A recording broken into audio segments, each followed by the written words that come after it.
আসসালামু আলাইকুম। আজকে আমরা এমন একটা জায়গায় যাচ্ছি, অনেক ভয়ঙ্কর জায়গা। এই জায়গাটি আমাদের বাড়ির পিছনের জায়গা। আর আমাদের বাড়ির আশেপাশে অনেক হিন্দুদের বাসা, মানে হিন্দুদের বাড়ি।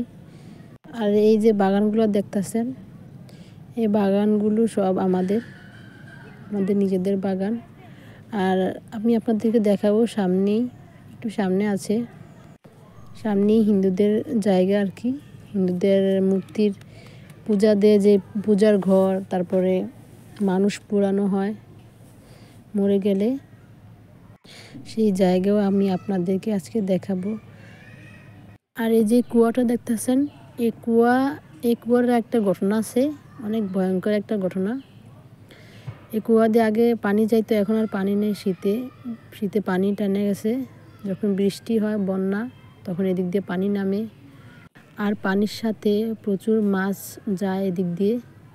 এই যে দেখতে পাচ্ছেন, এই জায়গাটার একটা ঘটনা আছে, আমি আজকে আপনাদেরকে বলবো।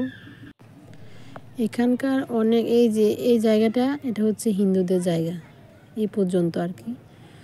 আর এই যে রোডটা দেখতেছেন না, এই রোডেরও একটা ঘটনা আছে, আমি বলবো আপনাদের। অনেক ভয়ঙ্কর একটা ঘটনা, আবার হাসিরও। তো আমরা এখন যাচ্ছি এটা হিন্দুদের বাগান আর কি। এই যে সামনে আছে চিতাখোলা, মানে হিন্দুদের যে পুরানো হয়, আমাদের গ্রামে এটা বলে যে চিতাখোলা, কি বলে জানি না আপনাদের এলাকায়। তো এই যে দেখেন, এখানে মানুষ পুরানো হয়। আর এই যে এটা হচ্ছে মূর্তির ঘর। মাগো, আমি প্রথম দেখলাম মূর্তি। আমি যাই না হিন্দুদের পূজা, তো আজকে একটু আসলাম। আগে ছোটোবেলায় বেশি আসতাম, এখন আর আসি না। হিন্দুদের পূজা হলে বা কি বিয়ে অনুষ্ঠান হলে আগে দেখতে আসতাম, এখন আর আসি না। আর বাপের বাড়িও আসা হয় না বেশি একটা, যদি আসি আর এদিকে আসি না, বাড়িতেই থাকি, বেশি ঘোরাফেরা করি না। তো আজকে আমি আপনাদের দেখানোর জন্য এদিকে আসছি। তো দেখতে পাচ্ছেন আমার মেয়েও আসছে আর আমার ভাইয়ের ছেলে, ওরা কখনো আসে না, আজকে আমার সাথে আসছে। আর আমার মেয়ে প্রথম দেখছে মূর্তি। আর এটা মনসা মূর্তি যে বলে, ওই মনসা সাপ আছে। সাপ দেখে তো আমার মেয়ে পুরা ভয় পেয়ে গেছে। ওই দেখেন, আমাকে বলতাছে আম্মু সাপ দেখে যাও।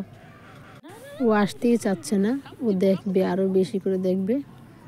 সো বন্ধুরা, আমি বলতেছি যে ঘটনাগুলো হয়েছে আজকে বলবো।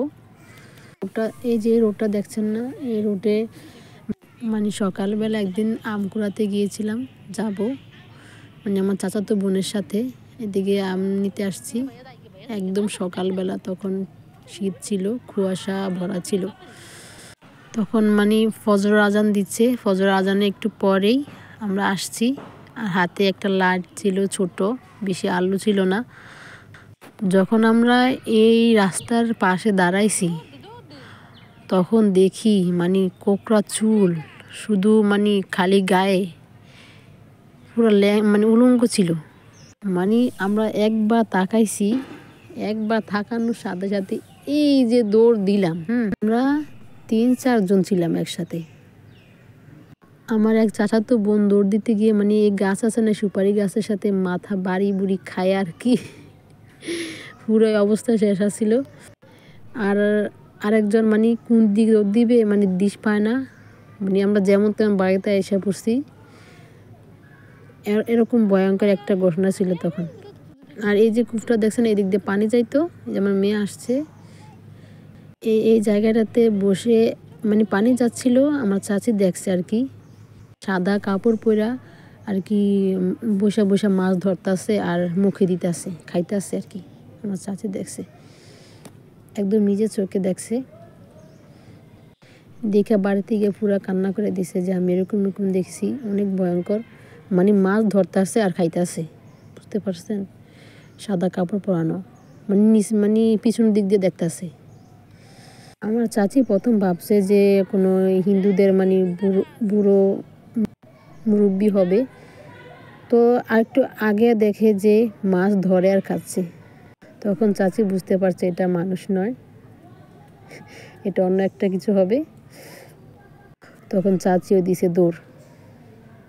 তখনকার ঘটনা থেকে আমি আর এদিকে আসি না, আসছি আপনাদেরকে দেখানোর জন্য।